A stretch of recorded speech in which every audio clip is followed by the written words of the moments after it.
कुछ भी खरीदने जाइए, उसके अंदर एक तो इस तरह सा पैकेट मिलेगा आपको जिसके अंदर भरा होता है सिलिका जेल। ये क्या करता है, ये हवा में जो भी नमी है ना उसको सोख लेता है। अब मान लीजिए आपका लैपटॉप का बैग है, उसमें एक तो इसको डाल दिए, बैग में जितनी भी हवा जाएगी, हवा तो रुकती नहीं एक जगह, घूमते रहेगा, जितना घूमेगा जैसे जैसे टकराएगा उससे सोख लेगा, जहाँ टकराएगा सोख लेगा, जहाँ से सोखेगा वहाँ की हवा हल्की हो जाएगी तो भारी वाला उधर जाएगा, कहेगा कहाँ गया, ओकरो सोख लेगा पूरा। तो इसीलिए ये बैग वगैरह में डाल दिया जाता है। कई तो समझता है सिर्फ लैपटॉप का पार्ट है, इसको बहुत दिन तक संभाल के रखे रहता है सब।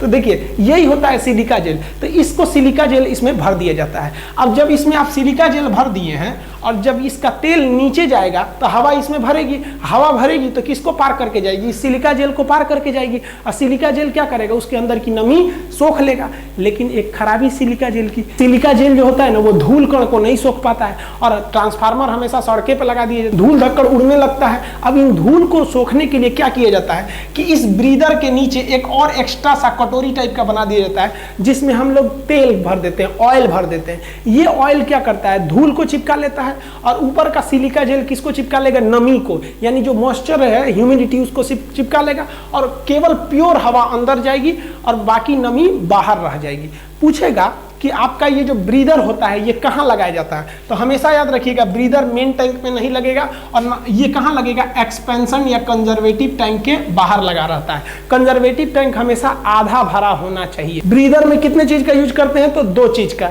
एक सिलिका जेल और सिलिका जेल के नीचे में देखिएगा ऑयल लगा होता है। ये ऑयल ये क्या करता है, धूल कण को रोकता है और सिलिका जेल नमी को रोकेगा। अब ये ट्रांसफार्मर है, ये मेन टैंक है, ये एक्सपेंशन टैंक है, आइए ब्रीदर है। अब आप कहेंगे इस मेन टैंकों में तेल किधर से भरा जाता है, तो तेल इस एक्सपेंशन टैंक के ऊपर खाली जगह होता है, इसी में से तेल भरा जाता है और ये मेन टैंक में जाता है। कभी टैंक को खाली करना पड़े तो क्या इसे ट्रांसफार्मर उलाट के खाली करिएगा, भारी होता है, तो नीचे से एक वाल्व दिया रहता है, उसको खोलिएगा ना ढक्कन को तो सब तेल बाहर फेंक देता है। अब समझिए ये ट्रांसफार्मर को हम चालू कर दिए, मान लिया कि ट्रांसफार्मर में हीट ज़्यादा हो गया, ओवर हीटिंग हो गई, भड़कने वाला है, तो जरूरी ये है ना कि एक तो एमसीबी की तरह इसमें भी लगा है, बंद कर दे ट्रांसफार्मर को, ज़्यादा हीट हो ना तो धाए से बंद कर दे। अब इसके लिए क्या किया गया, तो इसके लिए लगाया गया बुकुज रिले। ये एक मशीन है बुकुज रिले। बुकुज रिले में जो स्विच होता है ना उसको दाबना नहीं पड़ता है। ये एक ऐसा मशीन होता है ट्रांसफार्मर में जिसको इलेक्ट्रिक से कोई मतलब नहीं है।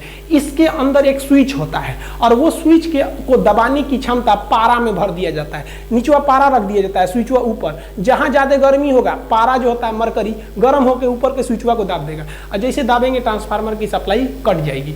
तो बुकुज रिले जो होता है ना ट्रांसफार्मर में अलार्म बजा देता है और ज्यादा हीट हो गया तब वो क्या कर देता है, ट्रांसफार्मर की सप्लाई को काट देता है। अब कहेगा ये बुकुज रिले में कैसे स्विच का प्रयोग होता है, तो बुकुज रिले में मरकरी यानी पारा स्विच का प्रयोग होता है। दूसरा, बुकुज रिले को कहां लगाया जाता है, तो याद रखिएगा बुकुज रिले को हमेशा जो एक्सपेंशन टैंक है और जो मेन टैंक है इनके बीच में लगाया जाता है बुकुज रिले को, ये हमेशा याद रखिएगा। जैसे यहाँ देखिए मेन टैंक है और ये आपका एक्सपेंशन टैंक या कंजर्वेटर टैंक है, तो उसके बीच में हम लगाते हैं बुकुज रिले, इसमें पारा यानी मरकरी स्विच का प्रयोग होता है।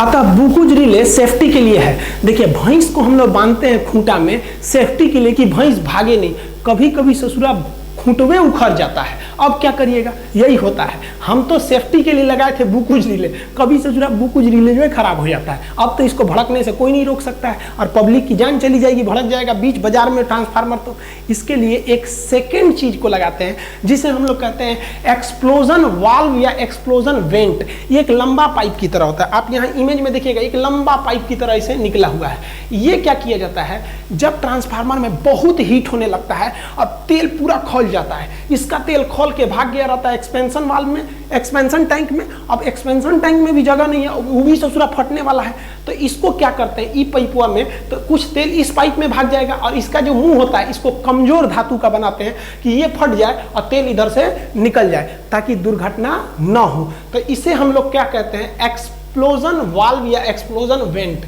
आजकल के नए ट्रांसफार्मर में इतना बड़का धोधड़ नहीं दे रहा है, छोटा सा वाल्व दे रहा है, जैसे कुकर का सीटी होता है, ज्यादा हीट होगा ना तो उधर से फेंक देगा फिर बंद हो जाएगा, तो वो वाल्व आजकल के नए मॉडल में आ गया है। तो ट्रांसफार्मर में सेफ्टी के लिए बुकुज रिले और लास्ट सेफ्टी के लिए क्या होता है, एक्सप्लोजन वेंट या एक्सप्लोजन वाल्व। देखिए किसी चीज को गर्म करेंगे तो फैलेगा, दूध को गर्म करते हैं तो फैलता है, तो दो रास्ते हैं, या तो फैलने के लिए जगह दे दीजिए नहीं तो फूंक फूंक के उसको नीचे दबाइए, आदमी फूंकते लगता है ना, वही हाल होता है। देखिए ये जो एक्सपेंशन टैंक है ये तो फैलने का जगह देता है, लेकिन कितना अच्छा रहता है कि तेलवा को आदमी फूंकता है उसी में बैठ के, ट्रांसफार्मर में बैठ के फूंको, इतना फुर्सत है किसी को फूकेगा, मार देगा करंट, ऊपर फूका जाएंगे वो। तो इसके लिए बना दिया जाता है हम लोग कूलिंग ट्यूब या फिर रेडिएटर। ये क्या होते हैं आप ट्रांसफार्मर में देखिए, ये जो साइड में ये निकला हुआ है ना इतना बड़ा सा, ये इतना बड़ा सा जाली टाइप का जो निकला है ये वाला हिस्सा, ये होता है आपका रेडिएटर, यही ठंडा करता है। इसको हम लोग कूलिंग ट्यूब कहते हैं, लेकिन कुछ में फैन भी लगे रहते हैं, बाद में बताएंगे। ये कूलिंग ट्यूब क्या होते हैं सर, देखिए ये ना होता है छोटे छोटे नली के होते हैं सर, ये छोटे छोटे ट्यूब जो होते हैं सब बहुत ज्यादा होते हैं सर, बहुत ज्यादा संख्या में छोटे छोटे ट्यूब को आपस में जोड़ दिया जाता है और इसका सब कनेक्शन ऊपर से दिया जाता है। देखिए इस मेन टैंक का जो ऑयल होता है गर्म होता है तो गर्म होकर इसमें जाने लगता है, और जब इसमें जाता है तो इस छोटे छोटे टैंक से, छोटे छोटे ट्यूब से नीचे गिरने लगता है, और ये धीरे धीरे नीचे गिरता है और एकदम छोटे छोटे ट्यूब से नीचे गिरता है।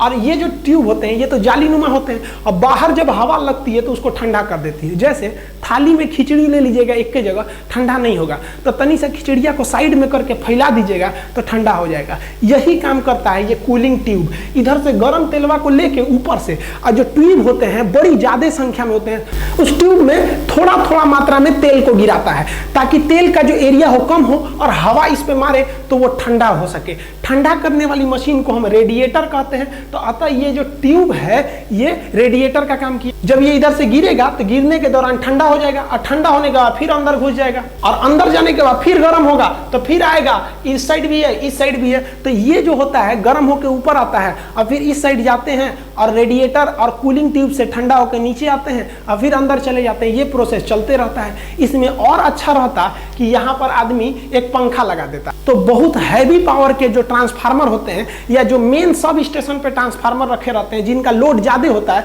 उस पे देखिएगा पंखा लगा देता है। तो ये छोटे छोटे ट्रांसफार्मर पे पंखा नहीं लगाता है जो बाजार में टांग देता है। धोधड़ एकदम ट्रांसफार्मर रहेगा ना एकदम मेन स्टेशन का, तो उस पे लगा देता है आपका फैन। तो ये फैन और ठंडा करने के काम में आ जाता है उसे। तो ये आप कूलिंग प्रोसेस समझ गए ट्रांसफार्मर का।